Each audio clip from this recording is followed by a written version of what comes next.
Alors, j'active le calque qui va contenir le corps de l'animal, une photo avec l'animal vu en entier.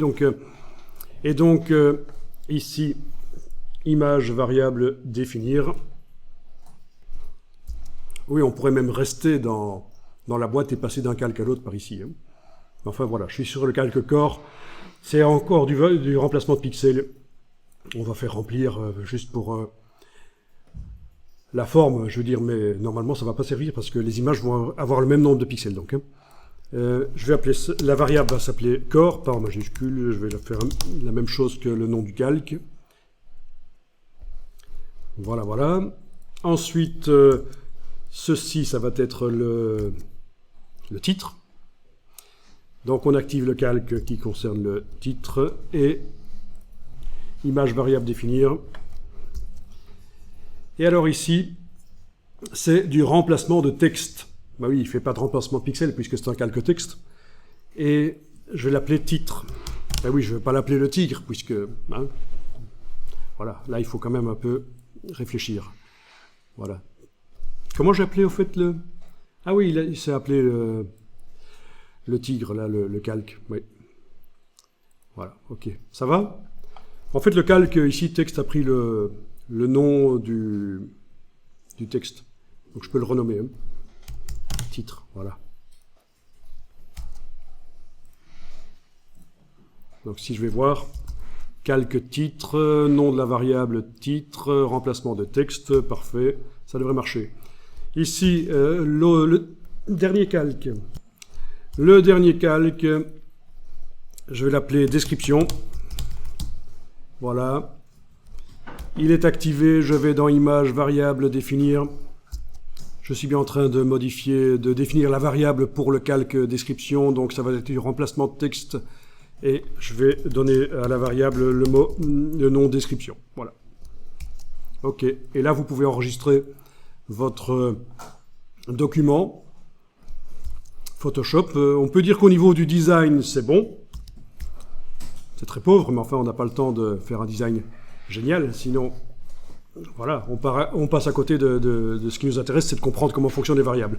Donc, qu'est-ce qui manque maintenant pour faire les différentes versions de documents? Il manque le fichier CSV. Il va falloir le faire correctement et puis l'importer dans Photoshop.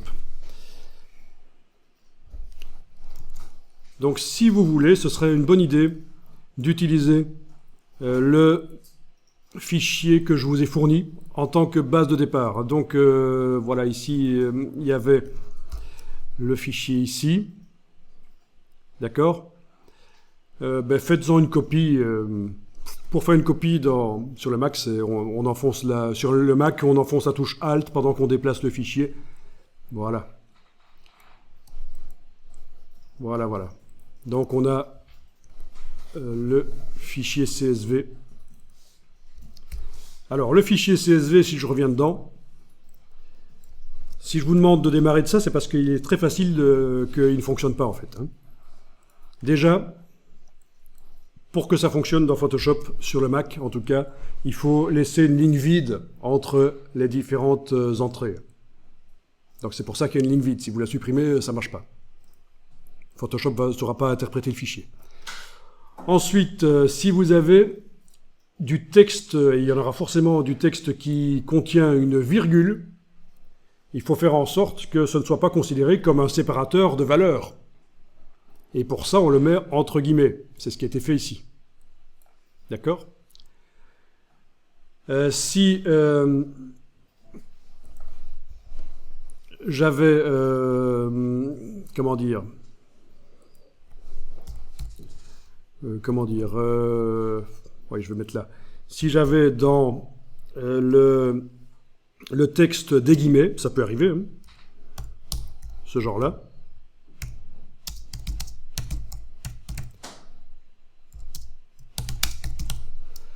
Voilà, voilà. Bon, mais ça pose pas de problème à partir du moment où tout le texte est entouré lui-même par des guillemets. Donc on peut avoir des guillemets à l'intérieur du texte comme dans un vrai texte, quoi. Voilà, donc c'est ce qu'il faut savoir. Alors, il va falloir sur la première ligne, indiquer quelles sont les variables de votre document. Ben, vous les avez, c'est les noms des calques, on a donné la même chose. Donc, qu'est-ce qu'on va avoir? Le premier, ça va être tête. Ensuite, il y aura corps, titre, description. Ben, on peut y aller. Hein. Tête, corps, titre. La première ligne, c'est la description des variables qui suivent. C'est une espèce d'entête de tableau, pour ceux qui connaissent les tableaux.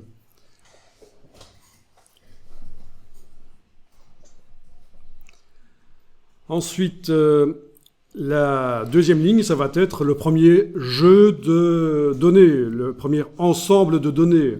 Mais vous ne savez pas encore ce que vous devez indiquer ici. Quel est le nom d'image du tigre que vous allez utiliser? Enfin oui, on pourrait renommer les images qu'on télécharge d'une certaine manière, mais voilà, donc ça aussi vous ne savez pas. Ça par contre, vous pourriez le savoir. Enfin non, vous ne savez même pas encore quel animal vous allez télécharger du web, donc... Et ça va un petit texte qui va venir de Wikipédia. On prendra un petit extrait de Wikipédia éventuellement. Donc voilà, pour modifier tout ça, on va le faire bientôt et on va tester. Donc enregistrez votre fichier CSV tel qu'il est là. Donc il n'y a que la première ligne qui est bonne jusqu'à présent.